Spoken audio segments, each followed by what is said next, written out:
Online জুয়ায় প্রতিদিন কোটি কোটি টাকা লেনদেন হচ্ছে। এতে ব্যবহার করা হয় বিটিআরসি অনুমোদনহীন অবৈধ অ্যান্ড্রয়েড অ্যাপস। প্রলোভনে পড়ে এতে জড়িয়ে পড়ছেন শহর ও গ্রামের তরুণরা। এখনই এর লাগাম টানতে সরকারকে উদ্যোগী হওয়ার আহ্বান বিশ্লেষকদের। অনলাইনে জুয়ার ভয়াল থাবা নিয়ে ৩ পর্বের প্রতিবেদনের আজ শেষ পর্ব। আর এটা ওইটা না, কাপড় ধোয়ার একটাই সলিউশন, চাকা অল ইন ওয়ান। অবৈধ এসব জুয়ার অ্যাপের মাধ্যমে প্রতি মাসে কোটি কোটি টাকা লেনদেন হচ্ছে। অনলাইন জুয়ায় শুধু শহর নয়, প্রত্যন্ত গ্রামাঞ্চলের মানুষও জড়িয়ে পড়ছে। অনুসন্ধান বলছে, অ্যান্ড্রয়েড মোবাইল ফোনের জন্য অনুমোদিত অ্যাপ্লিকেশন পেতে গুগল প্লে স্টোর ও অ্যাপল স্টোর একমাত্র উৎস।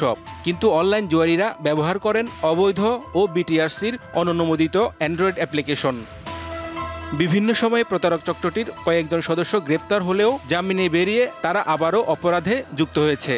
দাপটের সঙ্গে চালিয়ে যাচ্ছে ভার্চুয়াল প্রতারণা। এ নিয়ে সচেতন মহল ও অভিভাবকদের মধ্যে বেড়েছে শঙ্কা। স্টুডেন্ট যারা ছাত্র আছে এরা ধ্বংস হয়ে যাইতেছে, ধ্বংস থেকে রক্ষা করা হোক, প্রশাসনের প্রতি আমার আকুল আবেদন। বাজে বাজে অ্যাডগুলো চলে আসে, আমরা ভালো ভালো প্রোগ্রামগুলোতে দেখতে পাই, সেগুলোর এফেক্ট বাচ্চাদের উপর পড়তেছে, যার ফলে তারা যখন তরুণ হচ্ছে তারা আস্তে আস্তে ধ্বংসের পথে এগিয়ে যাচ্ছে। অনলাইন জুয়ায় অনেকেই মোটা অঙ্কের টাকা খুইয়ে নিঃস্ব হয়েছেন। কেউ কেউ দেনার দায়ে হতাশাগ্রস্ত জীবন পার করছেন, আবার কেউ কেউ বেছে নিয়েছেন আত্মহত্যার পথ। এরই মধ্যে অনলাইন জুয়ার রাজধানী হিসেবে পরিচয় পেয়েছে মেহেরপুরের মুজিবনগর উপজেলার কোমরপুর এলাকা। ক্ষতিগ্রস্ত হচ্ছে পাবলিক জনতা, আর আপনার লাভবান হচ্ছে এজেন্টরা, যারা হচ্ছে আপনাদের কাছে 20-40টা অ্যাকাউন্ট খুলে দেয়। 1000 টাকা হারলে 100 টাকা ওরা প্রফিট পায়। 100 জনের মধ্যে 50 জনই খেলে। ফেসবুকের মাধ্যমে লাইনটা পেয়েছিলাম, ঠিক আছে। পাওয়ার পরে সর্বপ্রথম আমরা ইনভেস্ট করি 50 টাকা বা 100 টাকা, 1500 এরকম ইনভেস্ট করতাম। মেহেরপুরে অনেক ছেলেপিলে ছিল এতে জড়িত।